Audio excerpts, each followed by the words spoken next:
الإرسال مع المقدادي.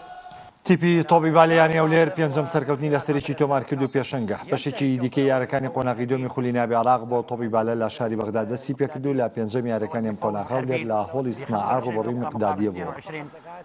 جێم یەکەم و دووەم هەولێر زۆر باشتر دەرکەوت و بەنجامەکانی 25 بە 22 25 بە 14 پێش کرد. لە جێمی سێم یانی مقدادیە گەڕایەوە کەشی یارەکە و 25 بە 22 توانێت جەملە بە ڕەوەندی خۆی تەواو بکات. بەڵام لە جێمی چوارەم هەولێر باسانی یارەکەی یەکلا کردە و 25 بە 13 براوە بوو. بەمەژە هەولێر لە سێ جێم بەرامبەر جێمی دیارەکەی بردەوە. تیپی تۆپی بالی هەولێر بە پێنج سەرکەوتنی لە سەرێک خاوەنی 15 خاڵی تەواو لە پێشەنگی یانەکان خۆی دەبینێتەوە.